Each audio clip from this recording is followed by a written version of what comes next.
Good afternoon, members, and thank you all so very much for getting here so promptly. It's really appreciated.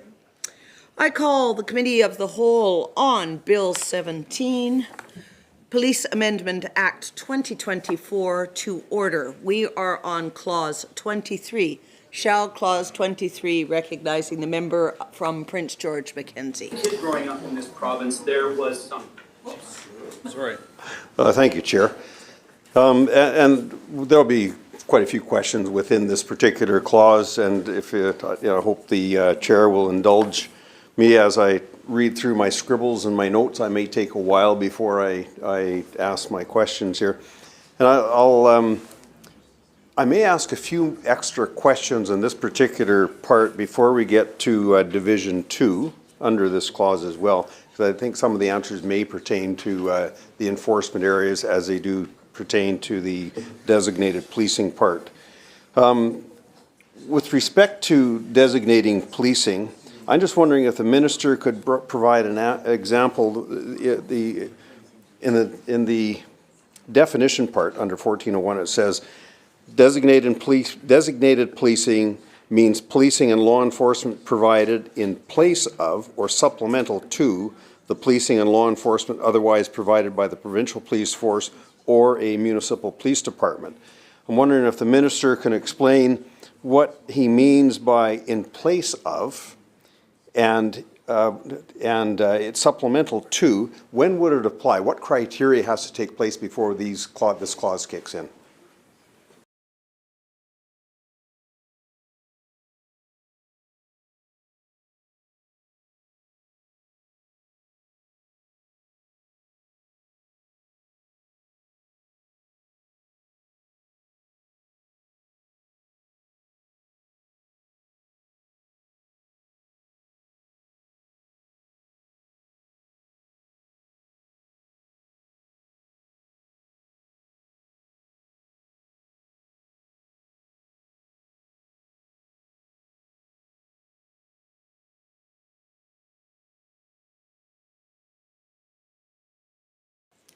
Minister. Thank you, Honourable Chair. I can give you two examples. Statlium in terms of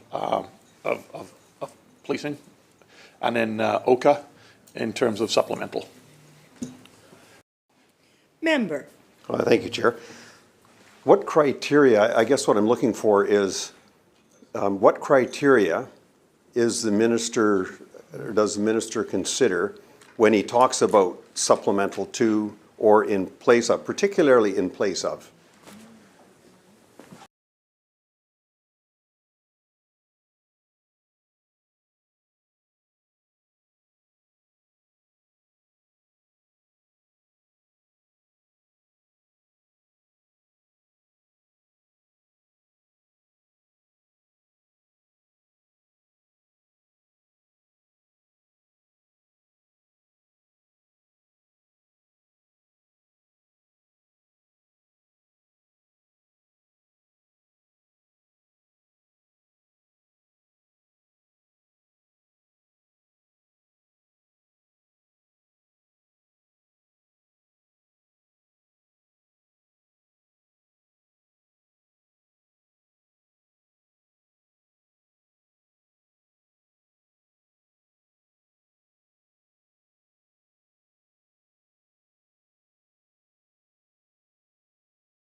Minister. Thank you, Honourable Chair.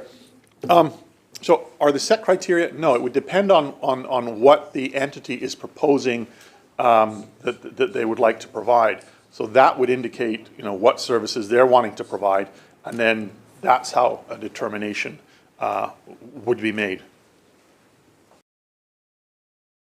Member. Thank you, Chair. With respect to the definition of entity, why is the definition of entity different for designated policing that's got its own special definition rather than the definition fall under Section 1 of the Act?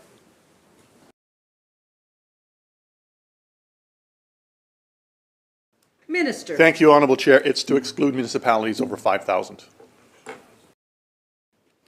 Member. Thank you, Chair.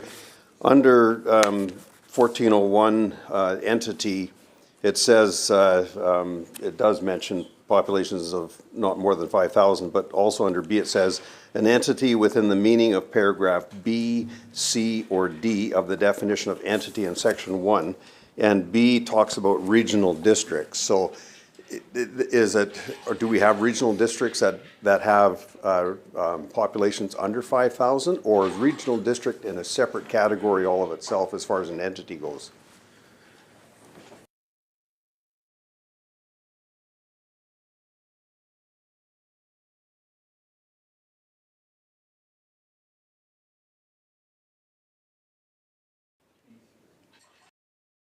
Minister. Thank you. The definition only applies to municipalities under 5,000, but it doesn't apply to sections B, C, and D. Member. Thank you, Chair. Perhaps I'm reading it wrong. It says, entity means the following. Despite paragraph A of the definition of entity in Section 1, a municipality with a population of not more than 5,000, and B, an entity within the meaning of paragraph B, C, or D of the definition of entity in Section 1.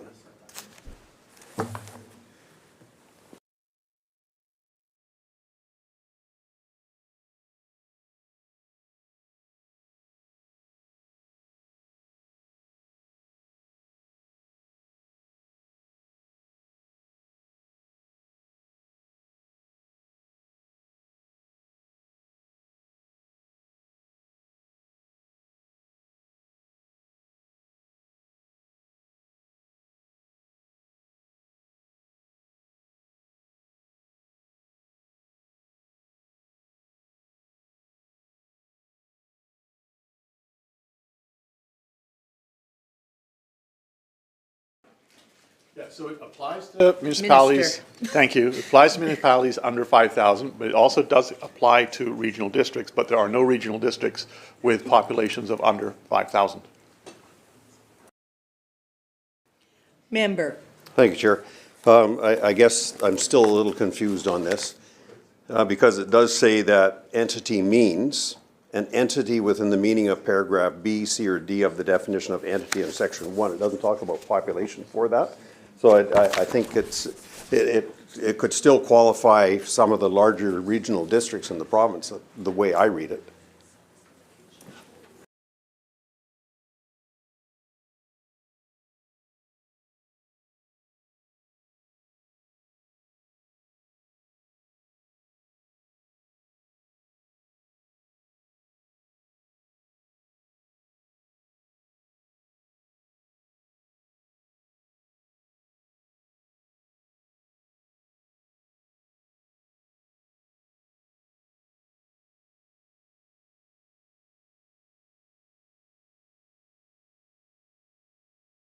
Minister. Thank you, Honourable Chair. Hopefully this will clarify it.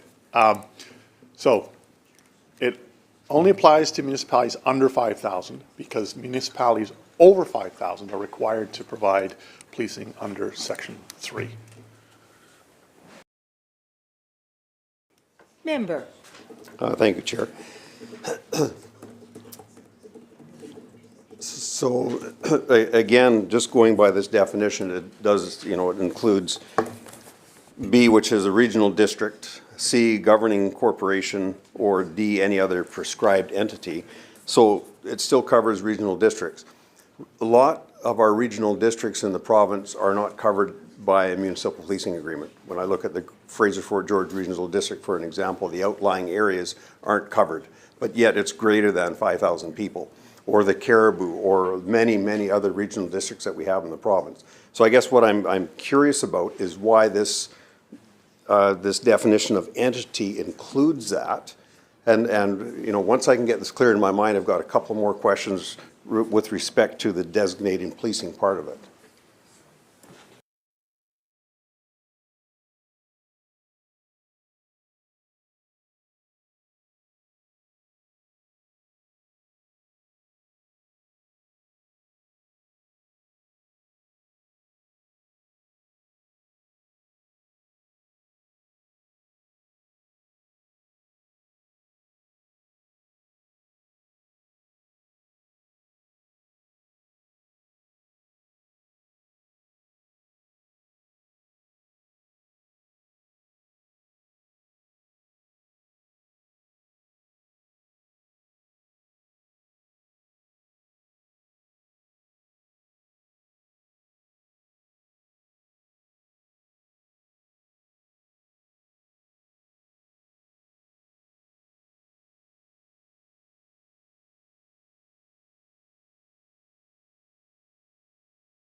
Minister.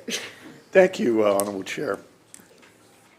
So the new section, or the section that we are talking about, is literally the same as the old section. It's just providing more clarity to what we are talking about. Member. Thank you, Chair. I'm missing the clarity part. And I do understand it's very much the same as the old section, which used to cause me some angst back when I was sitting in the chair as a district officer, but also as a Solicitor General. When we have municipalities that are providing a policing service, and then we have provincial jurisdiction around that, when trying to add provincial resources or supplement the existing resources, whether it be for First Nations or what it might be. But I think this kind of jumped out at me when I was reading this particular section here. So I just need some clarity in my mind. You know, regional districts still fall under this definition in this particular section. So when we look at Fraser Fort George and we look at the provincial jurisdiction around the city of Prince George, you know, what criteria do we use when the minister or when the entity asks for supplemental policing or in addition to, whether it would ever get to that particular point, but what criteria would the minister be using based on this definition?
Minister. Thank you, Honourable Chair, and hopefully this will provide clarity.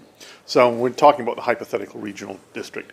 So if that regional district was the entity and said that they wanted to provide an additional service, it would be, okay, what is it you want to do? And then second, is it in the public interest? And do you have the support of the local police of jurisdiction? Are they supporting that? And that is set out in section 14. Member. Thank you, Chair. I think we're moving in the right direction, and I will have some questions under the endorsement part of this particular clause as well. So with the hypothetical regional district, let me use a real regional district just because I'm familiar with it, is the regional district in which Thornhill resides right beside the city of Terrace and right within that area.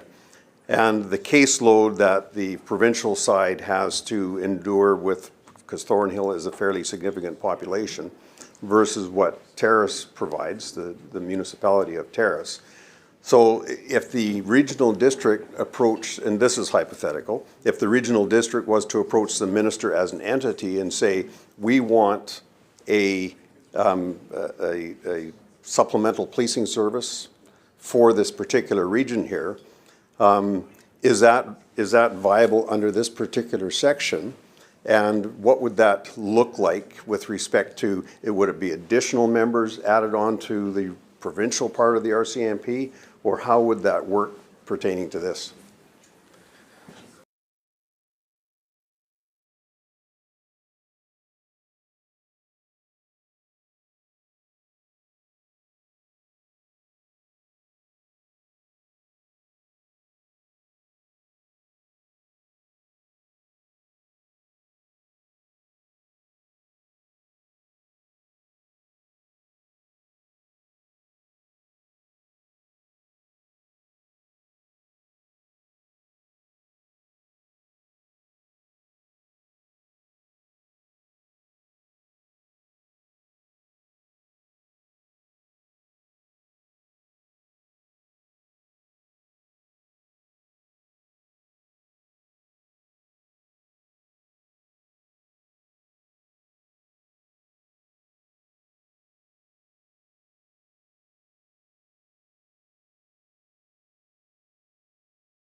Minister. Thank you, Honourable Chair, and I thank the member for the question.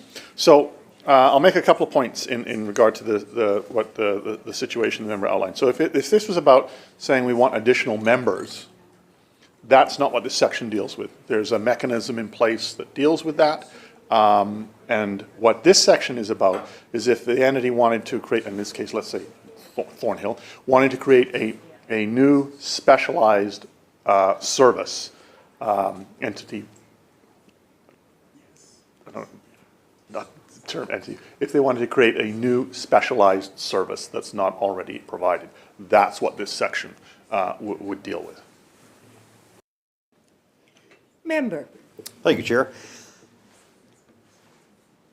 We're getting closer. And I do understand that there is a process in place for adding more provincial positions in our detachments across the province, and I'll probably get to that later on as well.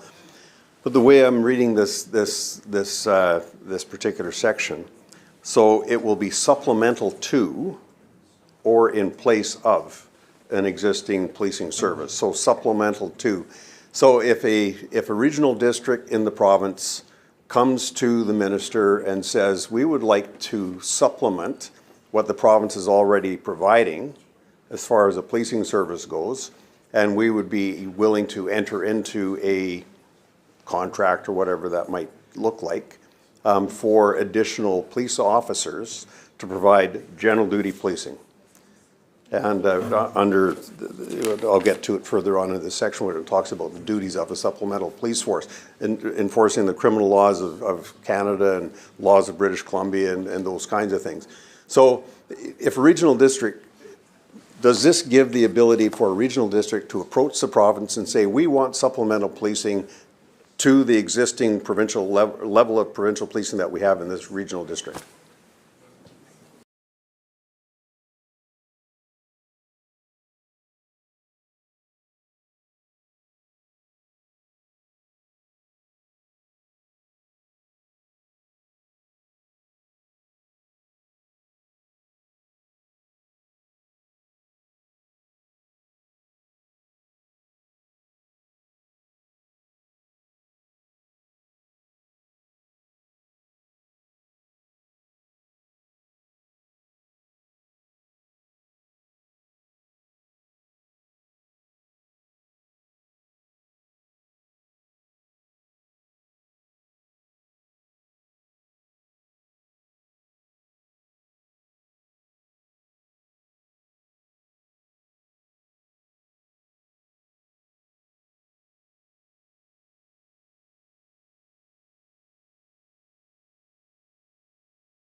Minister. Thank you, Honourable Chair, and hopefully, well, as you say, we're getting closer. If I can just remember what I just said. So this would be about our regional district that we've been talking about, coming to the province, saying we want to establish it would have to be a separate policing entity with a specific function, and it would be independent of the police, of the regular, the core policing that's taking place, and it would have its own police chief, for example. So it would be completely separate. That's what this section deals with. It wouldn't be dealing with, what I mentioned a moment ago, which is, and I know you're well aware of the separate process for saying, hey, you know what, we need 6 additional officers. Hopefully that helps. Member. Thank you, Chair. The minister's answer does help to an extent. I guess I just go back to the days where I'm trying to look at opportunities to increase resources for our, desperate detachments that we have out there. But under subsection C of that definition for entity, it talks about governing corporations. Would the First Nations Health Authority be a governing corporation under the Financial Administration Act?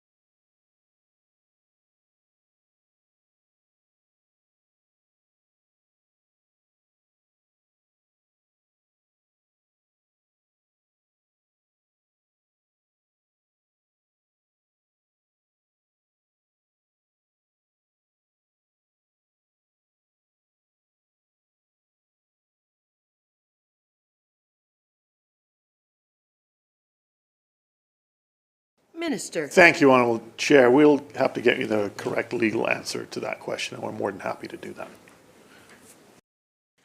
Member. Thank you, Chair. And with that, so, my next step with that particular question.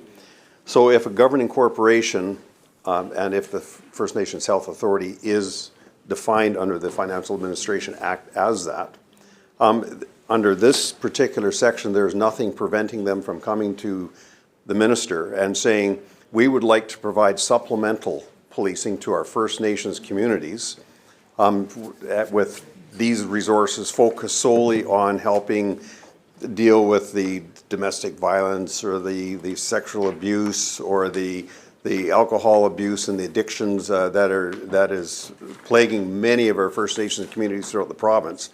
Would that be an opportunity under this particular section for them to look at that?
Minister. Thank you, Honourable Chair. And I thank the member for the question, and I would just make it, I think, keep it fairly short in saying, look, if they were an entity, they theoretically could advance an application.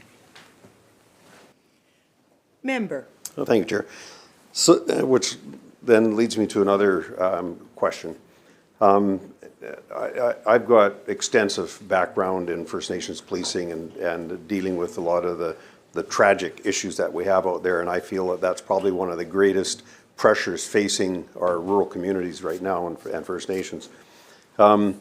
If they aren't an entity under the definition, is this something that the minister could consider, working with his colleagues, to develop a governance structure or a government corporation designed by First Nations or for First Nations to provide the supplemental policing or supplemental services to the First Nations communities throughout the province without relying on the federal tripartite agreements and whatnot. And the policing deals with enforcing the criminal law and the laws of British Columbia, crime prevention and public safety. So, in that model, it wouldn't necessarily be uniformed officers. You could have other entities working, or entities is the wrong word under this particular section, but other bodies working under that supplementary designation that are addiction specialists and specialists working with all the other social problems that we might see in those types of communities. Would that fit under this particular supplemental unit?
Minister. Thank you, Honourable Chair, and I appreciate the question from the member, because I think it has a novel approach, and I think it's quite thoughtful in terms of the challenges that I know that he's experienced firsthand, and in my discussions when, with Indigenous nations, not just in the urban areas, but particularly outside in small rural communities, about the challenges that they're facing, how they deal with the issues, and the domestic violence one that the member raises. So I'll say this: this particular section right now, or this section, deals with policing. I think what the member's talking about, and as I said, I think there's some, I think it's worthy of further study, is it would probably require a broader look in terms of, because I think it would involve other ministries, because this is primarily law enforcement, but what the member is also talking about is a lot of social side of things as well in dealing with the issues that he's raised, and so I think that would require a broader look at how we deal with these kinds of issues in a way that Indigenous nations are starting to say, hey, we think we would like to look at a different direction. And I think we have the ability to do that. But right now, this section, as it's intended, is very much on the law enforcement side. Member. Thank you, Chair. And I appreciate the minister's answer on this. Although policing has morphed into something much more than just law enforcement in today's world, and we are the social worker and the health worker and the counselor and everything kind of jumbled into one. And it's the uniform is one thing, but all the other duties associated to police work is broad in scope. So I hope that that's something that can be built in to the existing legislation, perhaps under the duties of police officers under those categories. We'll get to that later on, but it came to mind as we were discussing this that when we have an entity like the City of Prince George or Terrace or any other entity that we have in the province over 5,000 that have significant First Nations populations that come in, because Prince George might be a hub or Terrace is a hub, is there an opportunity under this section to develop a supplemental policing unit to address the First Nations issues within that entity? So our homeless camps are predominantly, for several reasons in these remote areas, First Nations. And a lot of them are suffering from addictions and mental illness and those other attributes, but they require significant resources in there. So is this an opportunity that entities can look at in providing a supplemental policing unit for that particular area?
Minister. Thank you, Honourable Chair. So the short answer is no. Communities over 5,000 can't apply for a designated policing unit. But I think the issue that the member is trying to raise, in fact, we will be able to deal with in some later sections in the bill. Member. And one more question with respect to 1401 as well. Because the definition of entity includes regional districts, if the regional district of Fraser Fort George, for an example, wanted to provide a supplemental unit to whatever detachments are within their region, whether it be Mackenzie or Prince George or whatever it might be, or any other regional district, would they be able to look at this as a supplemental to First Nations policing?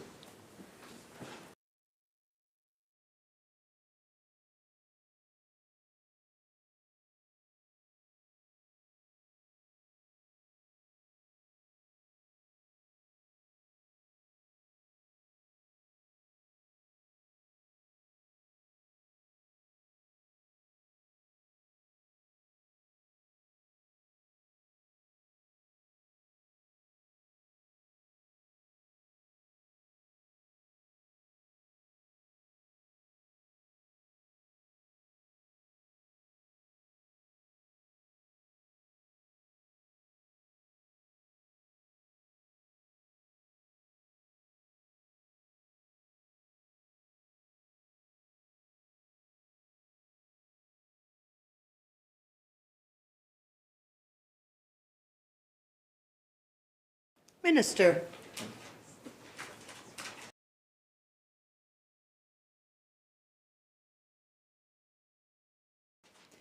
Minister. Thank you, Honourable Chair. They could request the establishment, Honourable Member.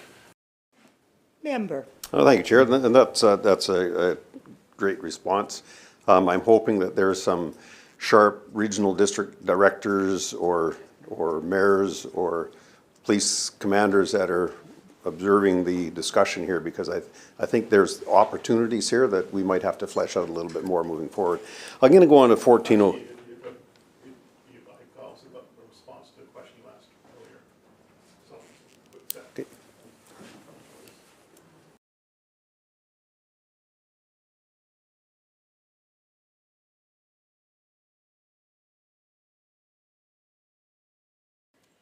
Minister. Thank you, Honourable Chair. So, in answer to you about the First Nations Health Authority being a government corporation, or government corporation, we'll get you the answer to that too. But in any event, whatever it is, they could be prescribed as an entity.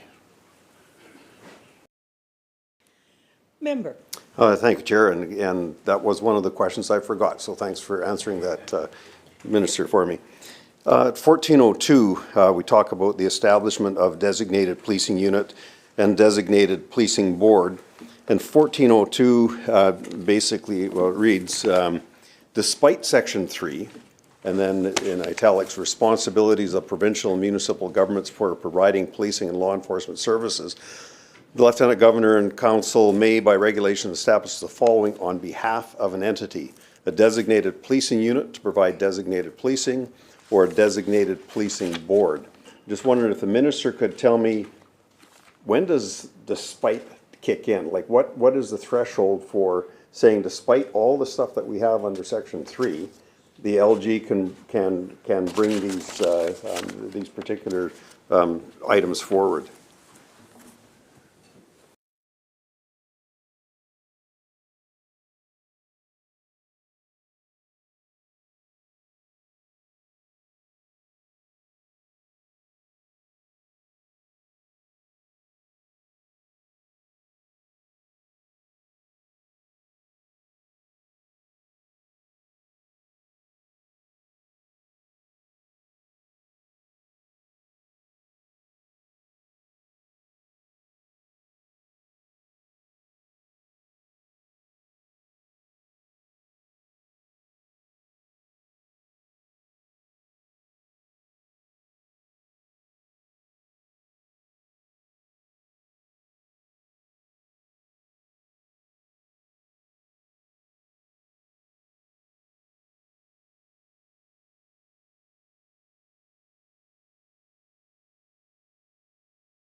Minister. Thank you, Honourable Chair. The answer would be similar to the one, it'd be identical to the one I gave you a few minutes ago, and to your other question on the previous section, which it would be the support from the police jurisdiction, is in the public interest, and we, of course, would have to assess the request.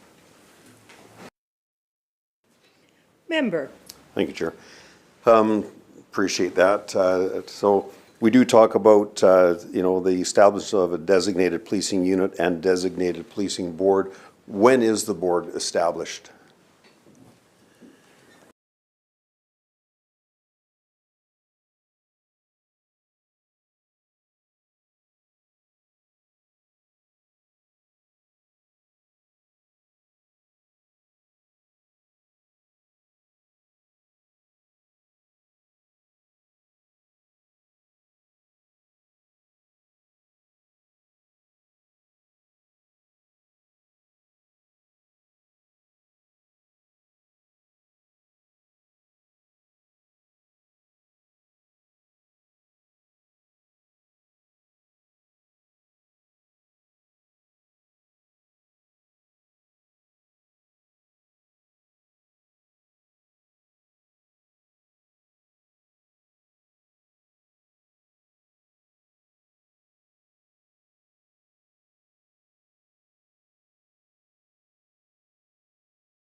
Minister. Thank you, Honourable Chair. So, Lieutenant Governing Council would establish the unit, then they would establish the board, and then the board would hire the chief and the constables. That's how it would work. Member. Thank you, Chair. Under Clause 23, still 1403, it talks about the endorsement for designated policing. It says, unless the minister allows otherwise, the entity on behalf of which the proposed designated policing unit and designated policing board is to be established must obtain written endorsements from the following with respect to the proposed designated policing unit and designated policing board: the chief constable of each municipal department that regularly provides policing and law enforcement, and the commissioner of the provincial police force that is there. So a couple of questions.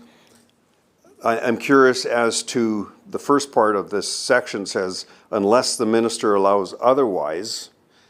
What criteria does the minister use to determine, unless you decide otherwise, in getting those endorsements from the neighboring police departments?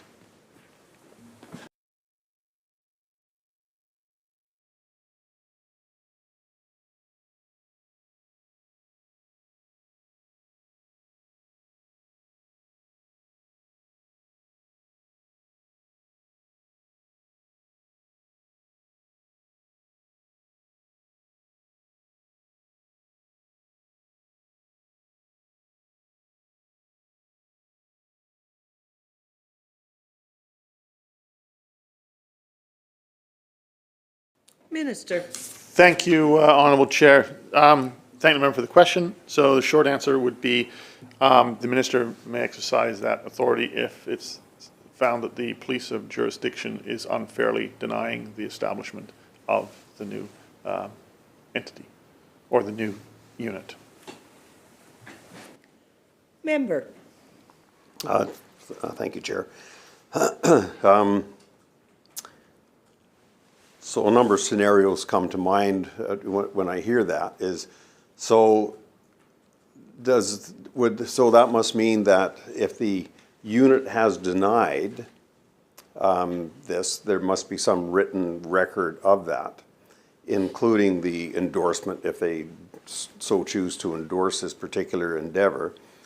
What criteria does the minister use, or what is the process for determining whether, if a police department or detachment has valid reasons for not supporting this endorsement, what criteria does the minister use to determine that?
Minister. Thank you, Honourable Chair.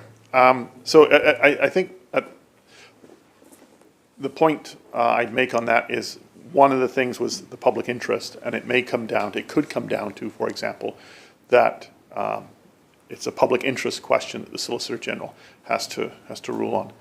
And I will cheekily add, if, for example, my critic said, no, it's in the public interest and I would like to see this unit established and it ends up on my desk, that could be I'm just being slightly off, but it'd be that public interest component, that's where that would come into, that's where that would come into play. And in a way, this is a fail-safe mechanism. Member. Thank you, Chair. And it's the legislation is what guides us, and it's well, a little bit more stringent than guiding, I would say. It's pretty definitive.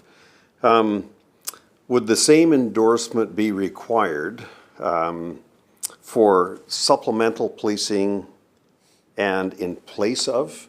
And I'm probably going to get into a little bit more on in place of, because that means that I don't like what you're doing, and I'm going to get a different policing, a designated policing unit in here in place of this particular unit. It's an under 5,000. I know we're still talking about under 5,000 entities here.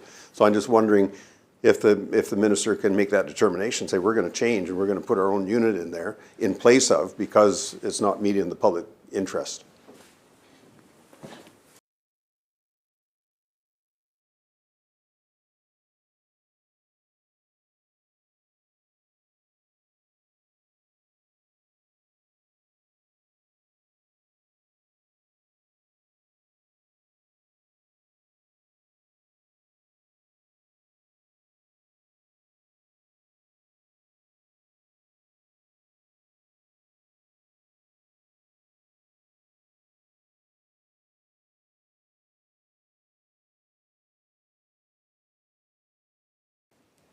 Minister. Thank you, Honourable Chair, and I thank the member for the question. So I think I'll address that question this way. This isn't a case, this isn't a section where it's like the government's coming and saying, yeah, we don't like this and therefore we want, you're going to change.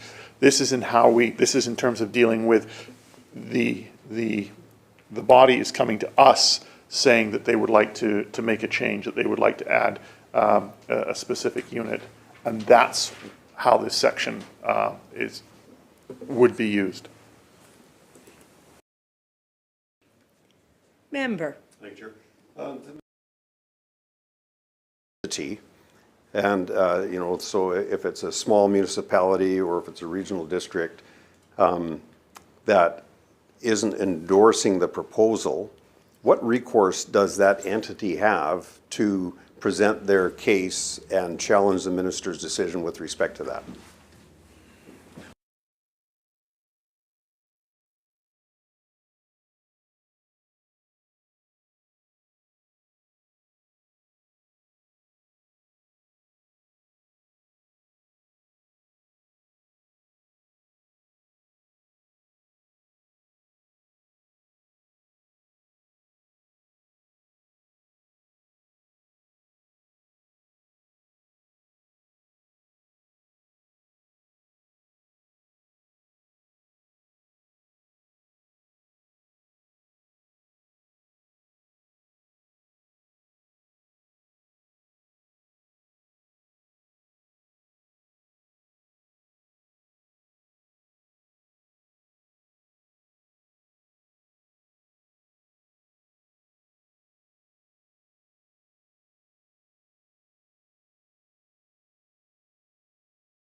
Minister. Thank you, Honourable Chair.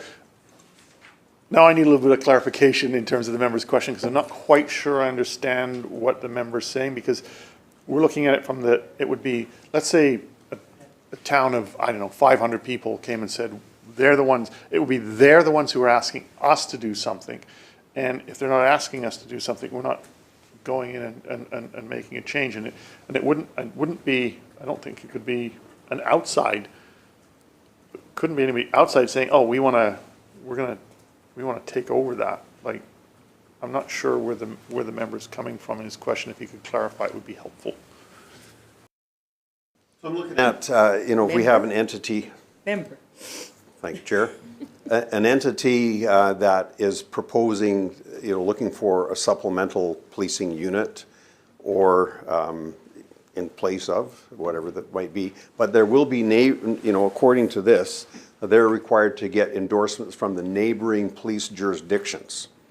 And if one of those neighboring police jurisdictions opposes that particular entity's request, and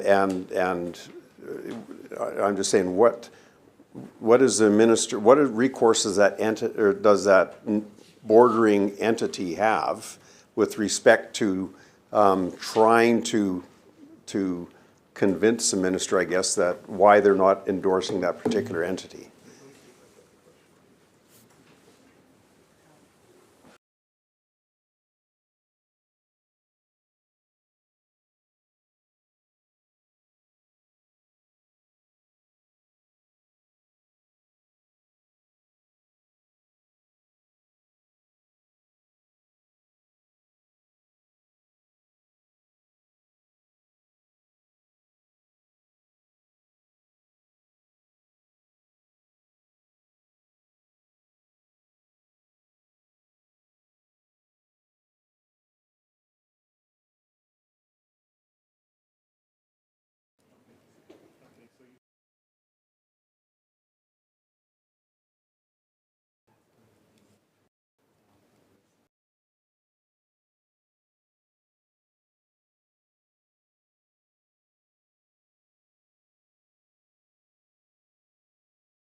Minister. Thank you, Honourable Chair. We will get there.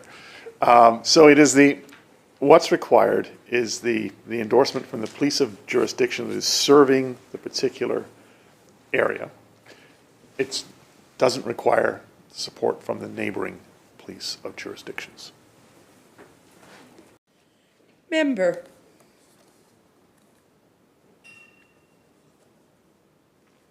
Thank you, Chair. So I'm reading, obviously reading too much into this particular unit. It says the endorsement is required to come from the Chief Constable of each municipal department that regularly provides policing and law enforcement in the proposed designated policing area, and the Commissioner if the provincial police force regularly provides policing and law enforcement in the proposed designated area itself. So, it could vary depending on what the circumstances are, but so those are the only two entities that are required to submit an endorsement? Minister. Thank you, Honourable Chair. That's correct. Member. Thank you, Chair. And 1404 talks about appointments to designated policing board. Subject to regulations, the governing council may by order appoint one or more persons as members of a designated policing board. Is there any, are there any metrics with respect to how many are required in that board to be a functional board?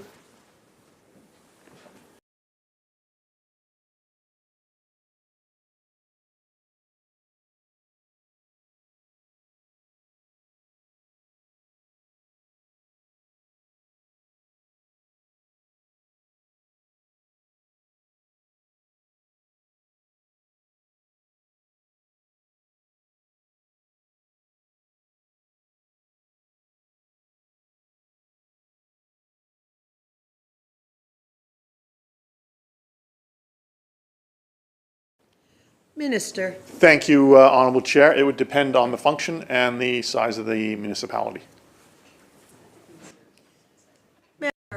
Thank you, Chair. Sorry. Thank you, Minister. yeah. Size of the unit, not the municipality. Member. Thank you, Chair. So if it's a, and there's no metrics in the act, there's no legislated metrics in there. Are there legislated metrics in regulations anywhere or anticipated in regulations anywhere?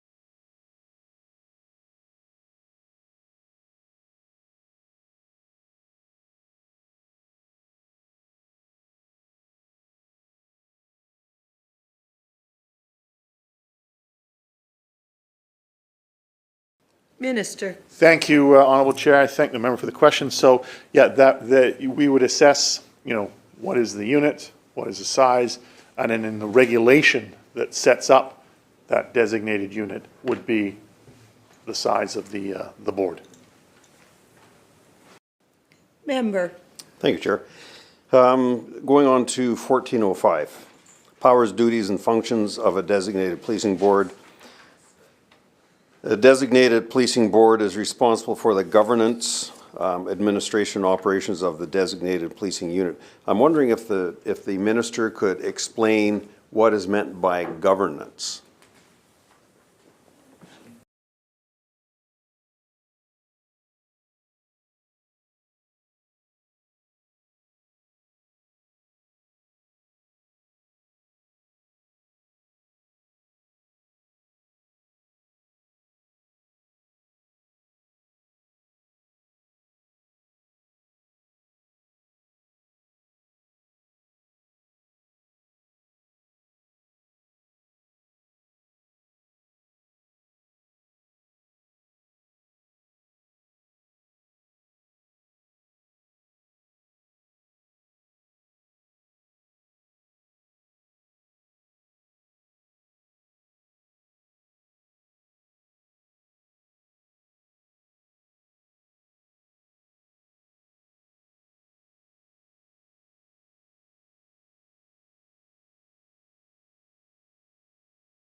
Minister. Thank you, Honorable Chair. So this section, there's nothing new in this section. It's the same section that's in the existing legislation. It would be the regular duties of a police board, including hiring decisions, for example. Member. Thank you, Chair. I did look at the definitions under the old section for board responsibilities, and there's a slight difference in this wording, unless I was looking at a non-current version, but I think mine was current up until April 2nd. So I guess governance I can understand, in relation to policing or policy development, looking after, collective bargaining and those kinds of things, along with the administration part of it. But I guess I'm more interested in the operation of the designated policing unit as well. So what is meant by the operation of the designated unit? I'm concerned here about getting too involved in the operations of policing, and I see it more as it could be deemed to be interference perhaps, so I'm curious to see what the minister says.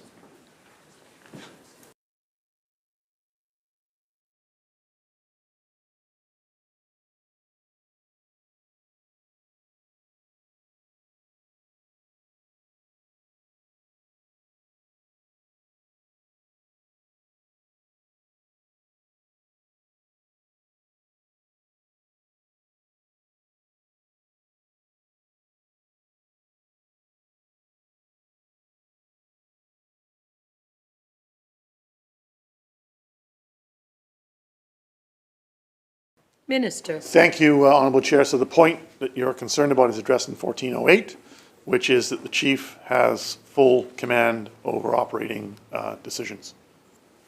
And I'm told that the wording is identical. Member. Thank you, Chair. And again, you know, I didn't see operations per se in the old section. I guess I'm cautious there because some boards could, you know, if it says that they are in charge of operations, some boards could take that to a level that could be quite uncomfortable for the prevailing unit that is established there. So I know we will get into it in 1408. I've got a few questions on that as well. So with respect to, it's still on 1405, the minister must report, or pardon me, the board must report to the minister or director on the activities of the designated policing unit. Is there a prescribed thing or are there metrics that the report includes? Is this an annual report? Or is this a report that the minister just requests if he wants to get an update or if there's issues or problems with that particular unit?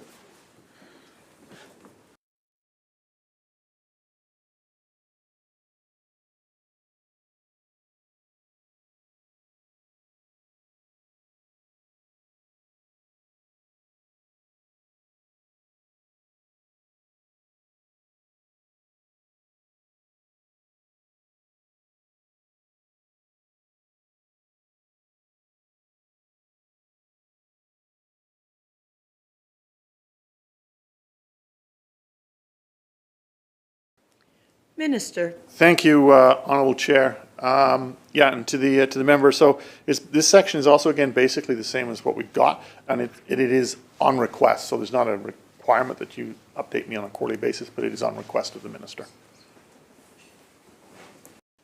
Member. Thank you, Chair. And under sub 3 of that particular section, it talks about the board making rules consistent with the Act and regulations and the director's standards respecting guidelines and policies and whatnot. And I know this is addressed a little bit later in this particular bill itself, though. But are there not already standards and all of those things that are already established that each board can follow, or are they expected to develop their own for each individual board?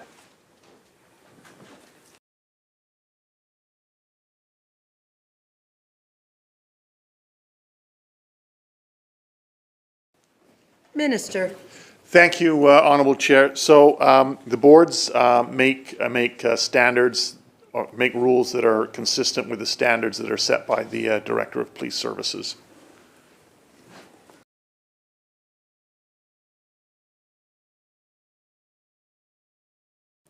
Minister. Whoops. Backing right up. Member. Thank you, Chair. I appreciate that. So the boards don't have to start from scratch and develop something. When they're established, they're given a template. Would they be provided with a template of what those are?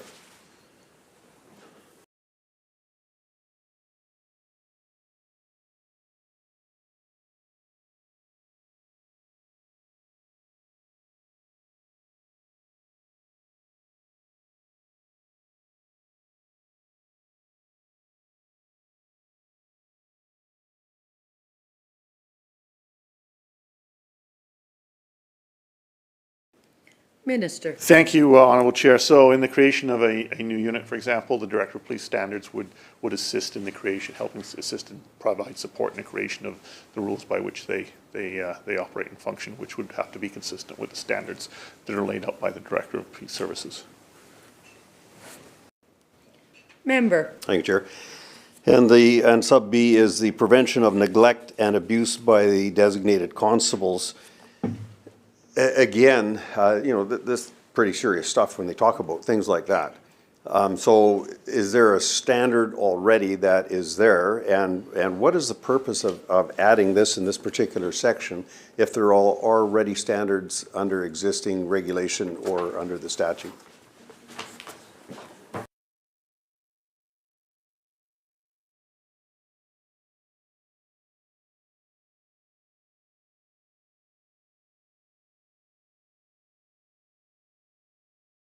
Minister. Thank you, Honourable Chair. Yeah, this is a standard clause that's already in place. It's not new in that regard. Member. Thank you, Chair. And C is the efficient discharge of duties and functions by the designated policing unit and designated constables, almost diving into the operations of the police unit itself when we're talking about the work of the constables. Maybe the minister could explain, what this is targeting, I guess?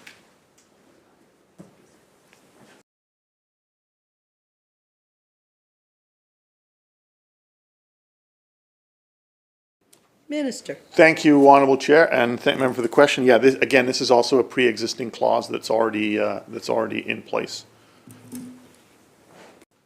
Member. Thank you, Chair. So I'm kind of looking at what the metrics would be for that. Is there, are they, this goes back to adequate and effective policing and the discharge of a police officer's duties within that prospective unit. What metrics would be used to determine whether that individual constable is providing or discharging their duties efficiently?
Minister. Thank you, Honourable Chair. So again, this wouldn't be about the day-to-day operations. This is about is the unit meeting its goals and objectives that it was set up to deal with in the first place. Member. Thank you, Chair. So those would be, and I think we talk about that just shortly here on the goals and objectives set by the board in consultation with the police commander or whatever that might be. So I guess I can live with that. The powers and duties and functions of a designated policing unit under 1406 to enforce in the designated policing area the criminal laws and the laws of British Columbia, to generally maintain law and order in the designated policing area, to prevent crime in the designated policing area. So are there going to be subsets of that then with respect to a designated unit? Will they be given a subset and restricted into what areas they can police under those three categories of A, B, and C?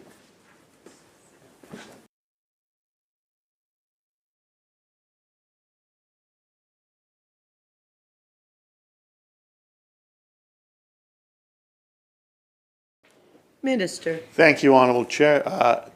Member, the answer would be yes. Member. Thank you, Chair. So would stuff like this be included in the endorsement part where the entity that is being established, the entity that has requested this supplemental policing unit, it will dictate what that policing unit will do and the extent of it will do in consultation with the Minister's Office and Police Services. So is that included in the endorsement or the information that the entity provides in the endorsement for this process? If that's clear.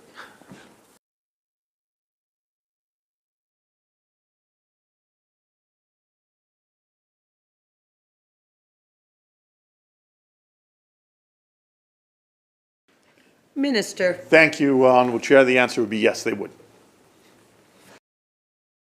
Member.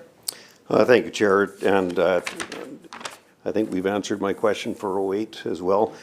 So I'll go to 1409. The entity responsible for costs of designated policing, costs incurred by the government in establishing on behalf of an entity a designated policing unit and designated policing board are a debt due and recoverable by the government from the entity. So when we're looking at under 5,000 population, and we're looking at regional districts being involved in or included as an entity. So is this now if a regional district or if an entity is developed in a regional district, are they responsible, is the regional district responsible for recovering the costs and paying back to government?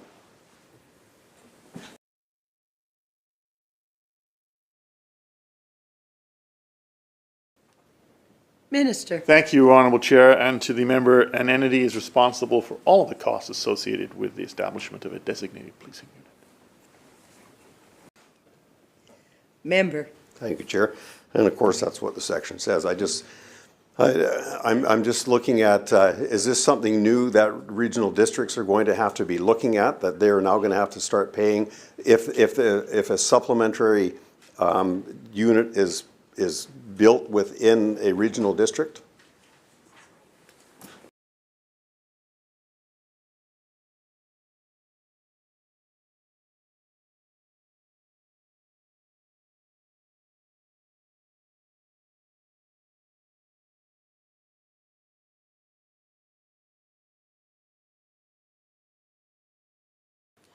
Minister. Thank you, Honourable Chair. This is not new. If you wanted to create a DPU in the past, the costs would be borne by the entity, in this case, the regional district asking to create it. Recognizing the House Leader of the third party.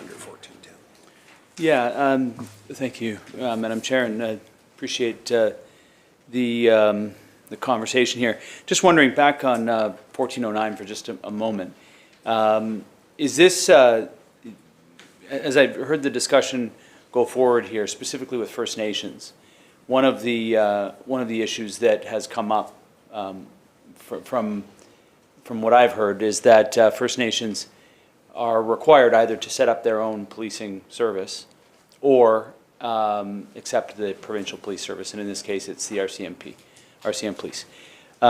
If a designated policing unit is set up and the board is set up, could First Nations use the funds that they get from the federal government to pay for that, to cover the costs that are incurred from that policing unit? Minister. Thank you. Yes. Member. So in this situation, they could follow all the way through all of the parts of this, request a designated policing service and set one up, or designated, just make sure I've got it. Unit, a designated policing unit, and apply that and essentially provide a service for their nation or for neighboring nations.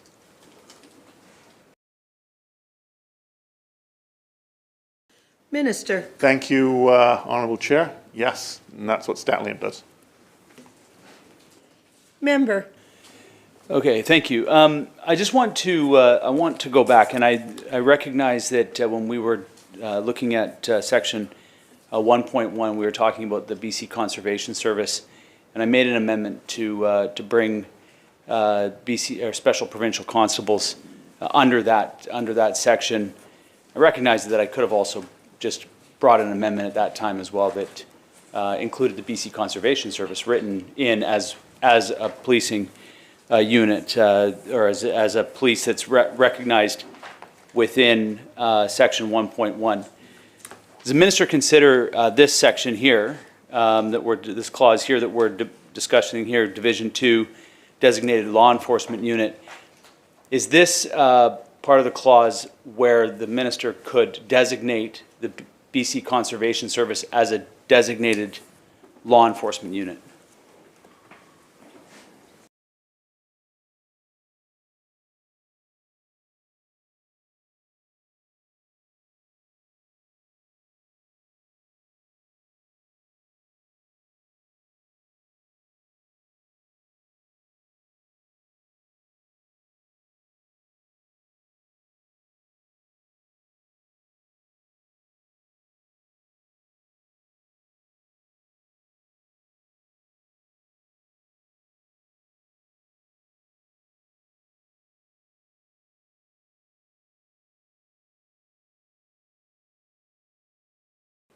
Minister. Thank you, Honourable Chair. And the answer to the member's question is no, you could not use that section to do what you are asking to be done.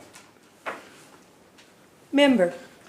Can the minister explain why this section here cannot be used to create or to designate the BC Conservation as a designated law enforcement unit?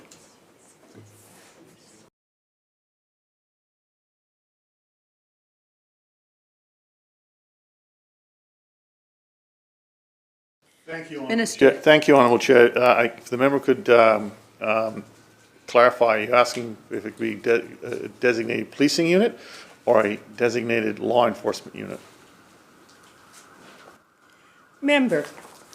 Let's just peel back all the way to section, or it's part 3.1, designated policing and law enforcement unit. Can the minister explain which one of those he could designate the BC Conservation Service as?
Minister.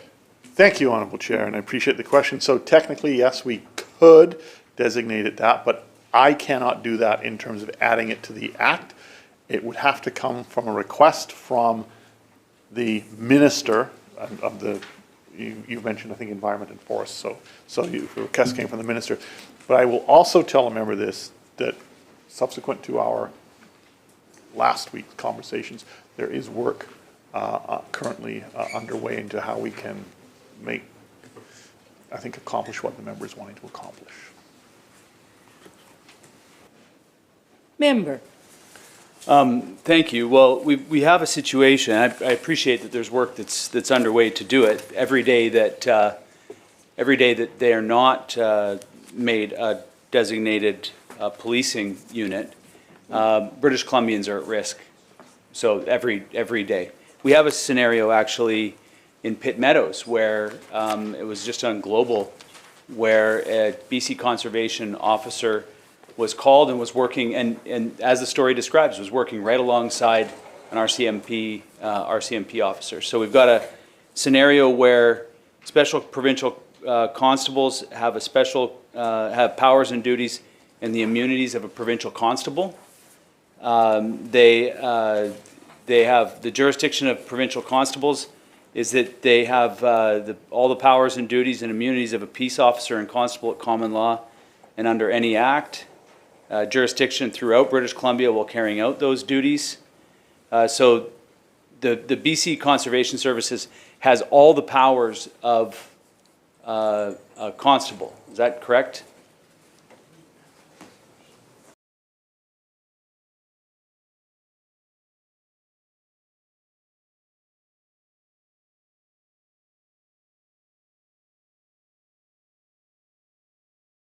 Minister. Thank you, Honourable Chair. So they cannot be made a designated policing unit. They could be made a designated law enforcement unit, but that request would have to come from the other minister. It's not something that I am able to do. Member. Can the minister explain why it is that this has been left to, that we have a law enforcement unit then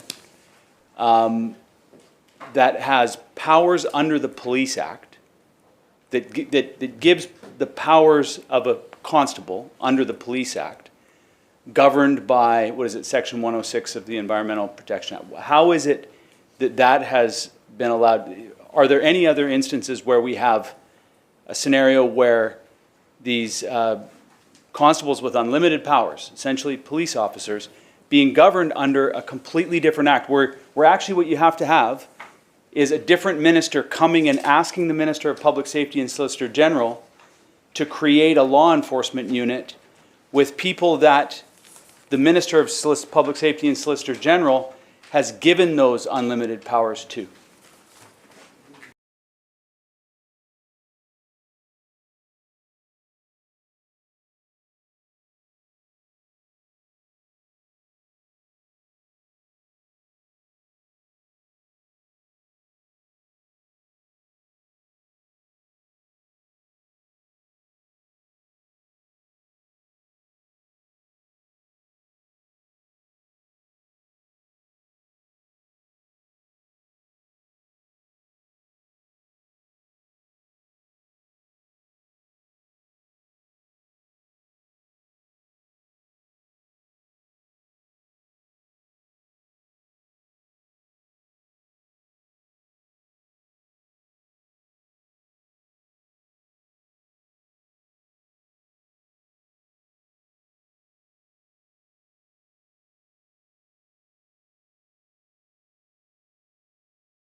Minister. Thank you, Honourable Chair. I appreciate the question from the member. I'll make just 2 points. One, as I said last week, well, the last time we were in here, that the powers are not unlimited. The IIO also has oversight. I know the member doesn't think that it goes far enough, and I accept his views on that. And that we are working on dealing with the issue that the member has raised. But the answer to the questions are basically the same as the answers I gave him last time we were in this place. Member. Thank you. The last time we were here, we were talking about section 1.1. And, you know, I brought an amendment to talk about special provincial constables. I guess I could have put the question on the table to just put the BC Conservation Service, and that's an oversight on my part. We're now talking about part 3.1, which are around the questions. It's been clarified that the BC Conservation Service is not going to be a special policing unit, even though they are police, basically. They've basically been given the same powers as police. They are a designated law enforcement unit, and it's not a small matter because all of the other people that have these powers in the province, that have those have the appointments similar to what the BC Conservation Service have, they have the ability to investigate without being disrupted.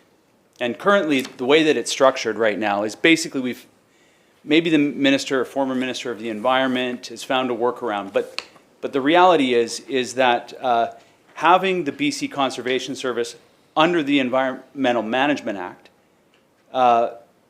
basically creates this gap where these people operating with all the same powers can be disrupted by the minister. And I just want to make sure that I got the... so they don't have the same civilian oversight boards as their counterparts. And under Section 106 of the Environment Management Act, the BC Conservation Service is, quote, subject to the direction of the minister that's responsible for that act. In this case, it's the Minister of the Environment. Do we have any other scenarios in this province where a group that could be potentially designated as a law enforcement unit can be subject to the direction of a cabinet minister?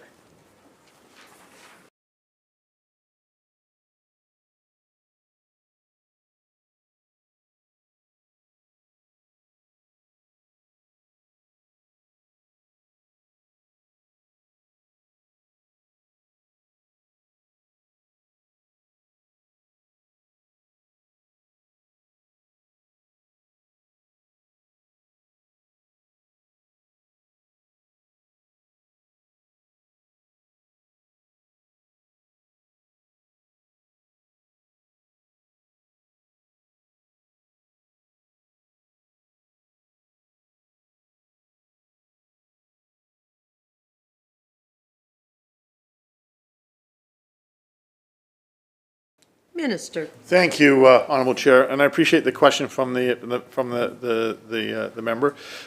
I'll just make this point. I'll look into that, and I'll let the member know if that is the case or not the case. But it doesn't relate to this particular section that we're on. But I will endeavour to get the answer to the member's question that he just asked around the Environmental Act. Member. I think it does relate to the section that we're at because currently the BC Conservation Service is not designated, as I understand it, and the minister can let me know if I'm wrong, as a designated law enforcement unit. And so the questioning around this and this piece is what I'm trying to gain an understanding of is if it's not going to be in section 1.1 clearly articulated as other police services are, then perhaps it needs to be moved probably through regulation, and perhaps the minister can clarify how would, if the Minister of the Environment did come, and I don't believe that that's going to ever happen because why would the Minister of the Environment do that? It's precisely the reason why, it's Earth Day today, right? And so I'm making a big deal about this because those are our nature cops. They do the investigations on behalf of nature and on behalf of our regulations around that. And if they don't have constabulary independence, if they are operating under subject to the direction, and I don't know that any other officers that are working here and start an investigation can be disrupted and are under the direction of a cabinet minister, maybe I'll ask the question this way. officers that are, the people with the same designation that are under this minister, can this minister, are they under the subject to the direction of this minister?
Minister. Thank you, Honourable Chair, and thank the member for the question.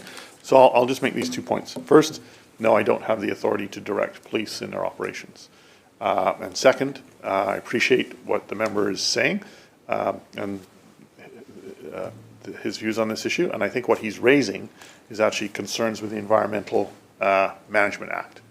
And that's what I'm hearing through his questions in terms of what he wants to accomplish, and he's raising concerns, issues with the Environmental Management Act. Member. So, perhaps we're just going to disagree on this, but I'm raising questions about people who have an appointment that's under this act that we're amending today.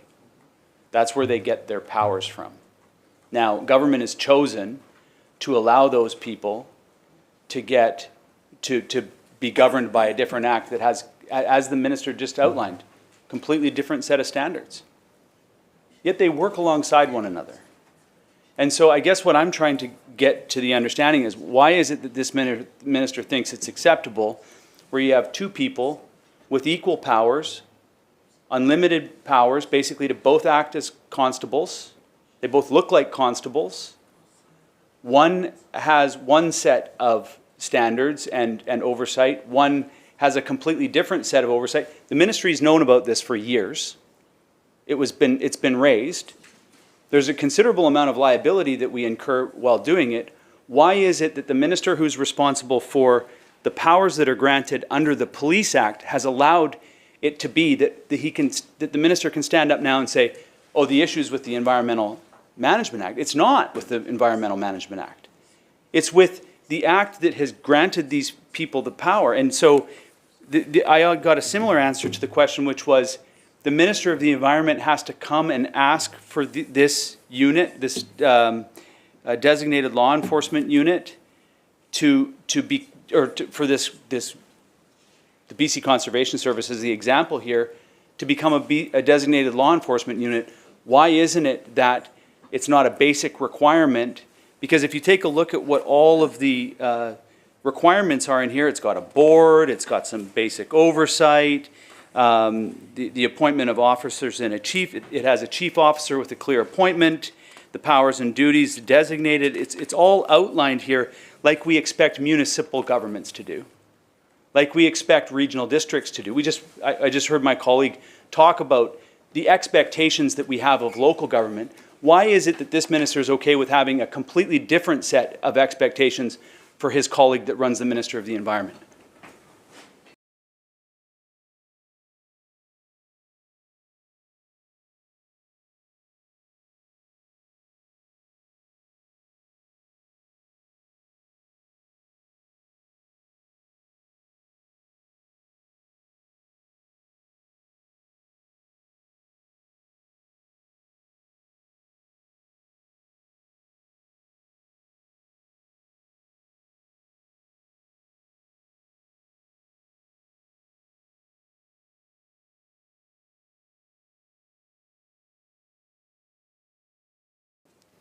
Minister. Thank you, Honourable Chair. Again, I'm just going to have to reiterate, I understand the member's concerns. As I've said, there is work, that is ongoing to deal with them, that I think will result in achieving what the member is looking for, and that work is underway, and it's similar to the answers which I gave back when we talked about this last time. Member. So I appreciate the frustration, and I appreciate the frustration in the ministry for me to continue to raise this point and to raise this question. But I'm going to keep raising it until the minute that we have a reasonable assurance that people who are attending a call together that look very similar to the public, that the public can expect, and actually that those two units can expect similar treatment, similar protections as professionals, that there isn't one set of expectations and responsibilities and oversight for one and another completely different one, an HR process basically. And I'll say this, because it is Earth Day and because that's a big reason why I'm bringing it back up here today, is that we have something called constabulary independence that's an important part of our governance, where, as the minister has already stated, no, he cannot direct a police officer. That's not the case for his colleague, and that should be an urgent concern for the minister, the Solicitor General, and Public Safety. I've asked these questions not just here. I've asked these questions in question period. I've asked these questions ever since this was raised in the Police Act Committee. And as the minister said, as part of my questions from 2 weeks ago, now there's work that's being done in an effort. And I accept that. And I believe that that's what's happening. But for 2 years, we have sat on this situation where this completely unacceptable situation is, and the Minister of Public Safety has just led this room to believe that he's powerless in this. That it requires the Environment Minister to come in and ask for that body to be designated as a law enforcement body. Couldn't the Minister of Public Safety, noting that it's under that minister's act that grants these powers to those constables to basically have those powers, to demand that the similar oversight, that the civilian oversight that exists, the OPCC that exists, for a municipal police service, the ones that we're talking about here, and creating a whole set of regulations for, a whole set of rules for, but yet we're not requiring our own policing services to do it. And you wonder why we haven't got a bunch of environmental investigations underway that the public knows about, right? When was the last big environmental investigation that has been reported on in this province, right?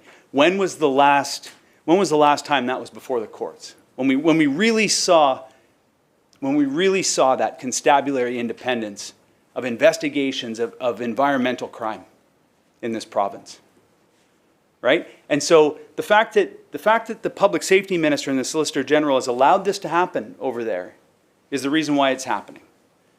Because we've granted them the power, that the ministers granted them the power, and now we've got a scenario where a municipal police constable cannot be interrupted, but yet that is not the same in the environment. And I know that we would love to just have this be a discussion about the Environmental Management Act, but this is about policing or law enforcement services in our province. That's what I've been trying to get urgency around, so that we don't have a situation like we saw in the paper, in Global, just minutes after we adjourned here, there was this story that came out, and it was exactly what I've been talking about in here. And it happens every day in our province. Every single day in our province. That the BC Conservation Service talks about themselves as a policing service. I raised this in the briefing. I've raised this in question period. I've raised this for 2 years since that report was tabled. I certainly hope, and you know, I could move amendments and they'd be futile. So I'm not going to do that. I'm just going to leave it here. Because the futility that I've experienced in trying to get some basic oversight for people that carry big weapons around our province and engage with the public and engage with other people who carry big weapons around our province, and the lack of attention from this government has been unacceptable. So I hope that it's urgent work that's happening within these two ministries. Because the environment needs nature cops that have the teeth to be able to do their job without being interfered. And we as British Columbians should have a basic expectation that when we give those powers through an act that we're amending here, where we're creating a whole bunch of rules for other people that we're not prepared to apply to ourselves, that to me is something that, I find it very frustrating, and I don't think British Columbians should accept the situation that we face today. And so I just plead with you, to the minister, through the chair, that this be urgent work, and that we don't wait for the environment minister to come and ask a question that the environment minister is not going to come and ask, because I've put it in front of that environment minister and been completely unwilling to make this happen. Assault rifles. Pictures of BC Conservation Services carrying assault rifles. Different sets of rules for the RCMP and who have assault rifles and the BC Conservation Service that have assault rifles, where they're stored, how they're carried.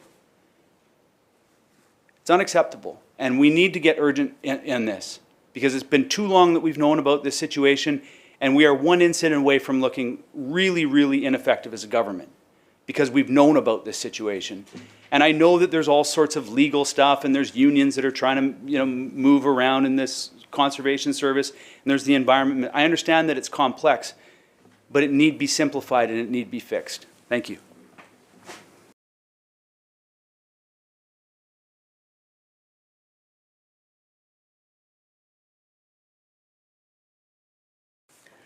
Recognizing the member from Prince George Mackenzie. Thank you, Chair. We're still in Clause 23, Division 2, so we've got something new to talk about. I'm just wondering if the minister could give me some examples of designated enforcement units that we might have in the province today.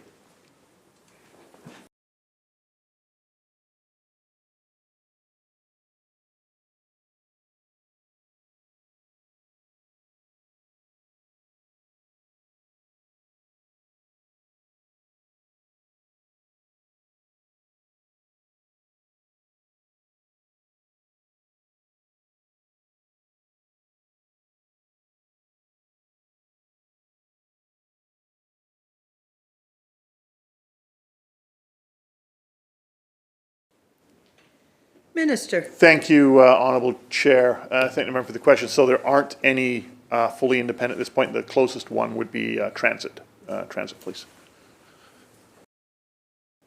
Member. Thank you, Chair. And of course, transit was also a designated policing unit.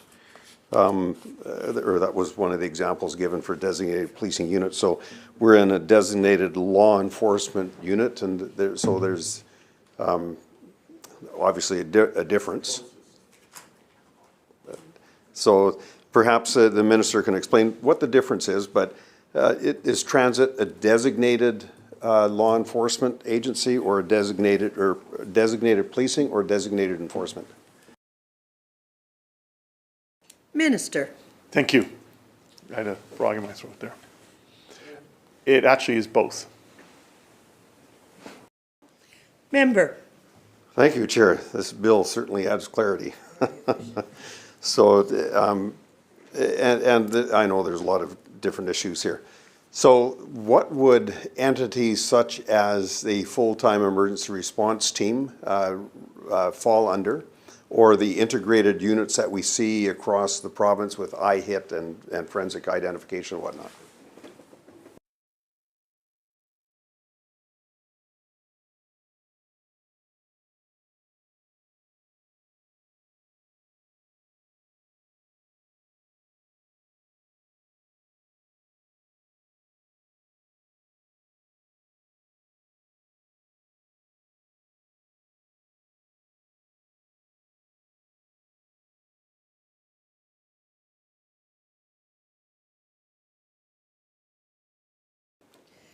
Minister. Thank you, Honourable Chair. So I appreciate the question. So they're not designated policing units. They're not designated law enforcement units. What they are is integrated teams that have been set up by agreement with the police of jurisdiction. Member. Thank you, Chair. So these, and don't get me wrong, I really like the concept of integrated units and CFSEU and that kind of policing. I think it answers a lot of issues out there. But when we see a number of different policing units putting resources into this, operating perhaps outside of the designated area that the municipality, so if one police department is operating within that municipality, but he or she is working perhaps somewhere else in the province as part of an integrated unit, as IHIT or something, wherever they have to go, they don't need any special designation that they're just a provincial policing constable?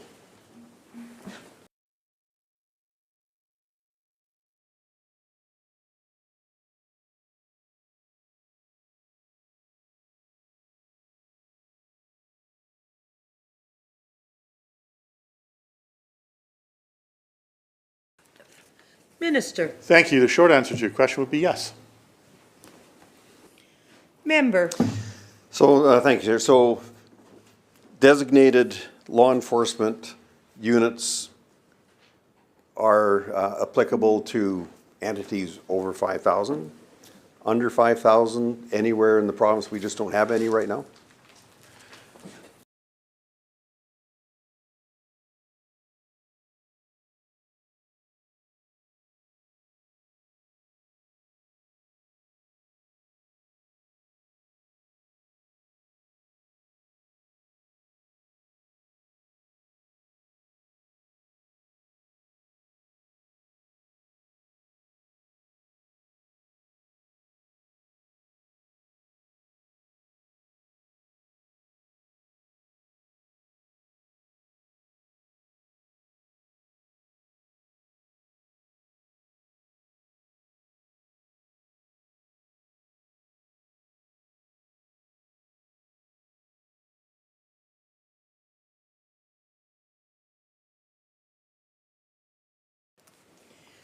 Minister. Thank you, Honourable Chair, to the member. So technically, yes, but in practicality, there's no need for them to. Member. Thank you, Chair. So are there any designated law enforcements in the province today?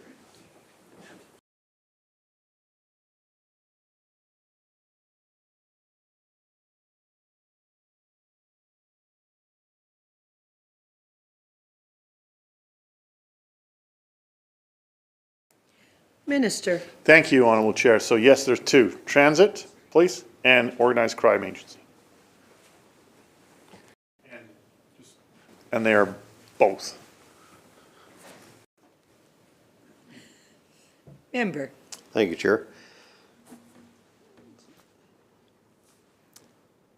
So, okay, so they fall under both Division 1 and Division 2 of this particular amendment.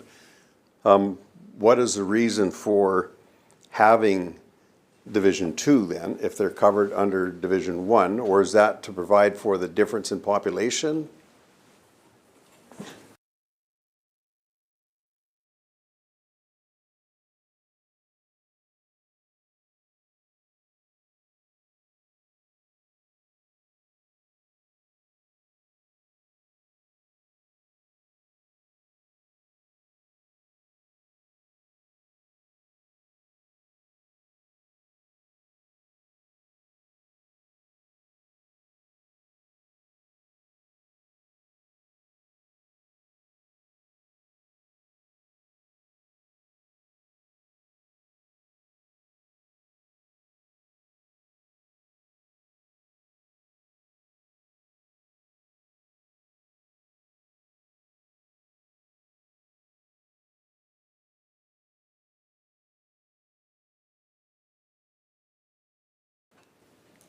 Minister. Thank you, Honorable Chair.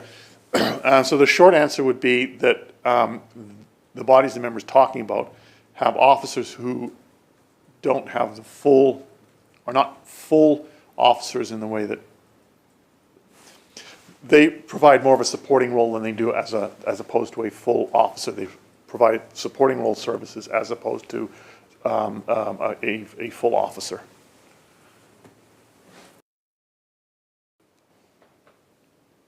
Member. Thank you, Chair. So a typical policing unit under Section 3 would have uniform, fully accredited police officers, and they would have support staff within that. And they would, if it's a municipal policing unit, it would be governed by a municipal policing board. But a designated law enforcement agency then would have to be, would not fit under this particular description simply because they have support staff as well as fully accredited police officers?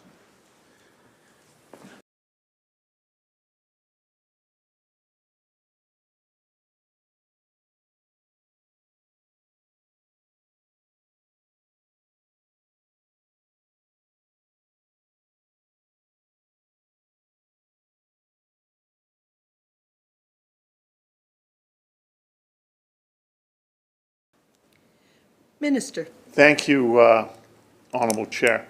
So the best example I'll give you would be transit police. So you've got transit police who do the full range of policing duties. Then you have other officers whose responsibility is, for example, fare evasion, as opposed to the full enforcement of the law. And that would be an example in terms of why we have the situation that we do in terms of the two sections.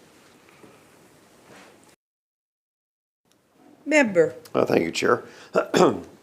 Definitely an educational process for me. And when I was reading through this, I was thinking that designated enforcement units would be IHIT and the integrated units, but I know that it's not. How is the policing structured in those integrated units when some of the members of those units fall under the police board that governs and administers that particular municipal police force versus the integrated units? How does that structure work when it's some of the work that they might do? Does it fall under the jurisdiction of the municipal policing board, and, obviously the chief is the one that provides the direction and whatnot, but the chief is still responsible for those members from each individual policing unit within the CFSU, for an example, or IHIT, or, well, not CFSU, because that's one of these other units, but one of these integrated IHIT units, or the forensic identification unit, or the emergency response team, the full scale emergency response team, full-time.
Minister. Thank you, Honorable Chair. Can you just clarify, member, are you talking about basically then what you're asking is the governance structure for an integrated unit? Member. Yes, I am. I'm just curious as to how that works when you have so many different police departments working under the umbrella of one unit. Who actually is the boss?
Minister. Thank you, Honorable Chair.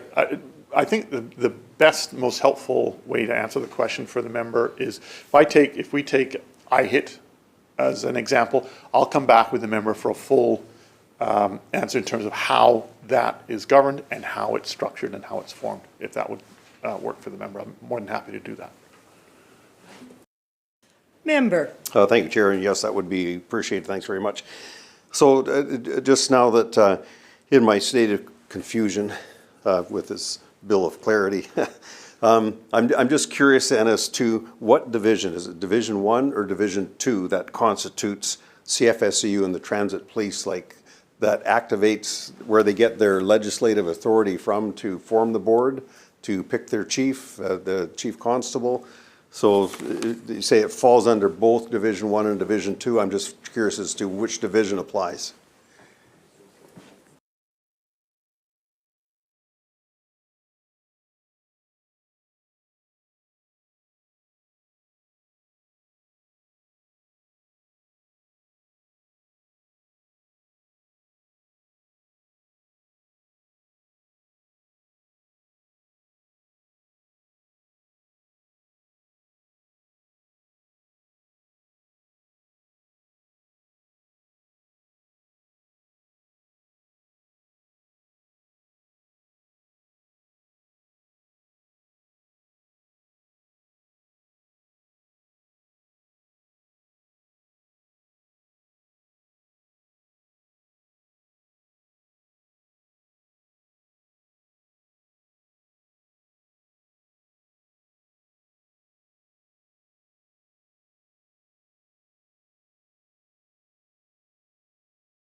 Minister. Thank you, Honourable Chair, and appreciate the question from the member. So it would be, and I'll use transit as an example. So as I said, you've got that spectrum of the full constables that's covered under Division 1, and then those that are not full constables are covered by Division 2. Member. Thank you, Chair. So are there board members then that are appointed under Division 1 and board members that are appointed under Division 2, or how does that work?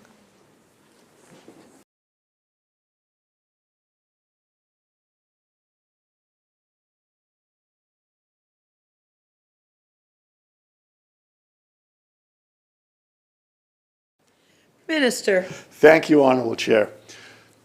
So they are technically two separate boards, but they have the same makeup, if that helps. Member. Thank you, Chair.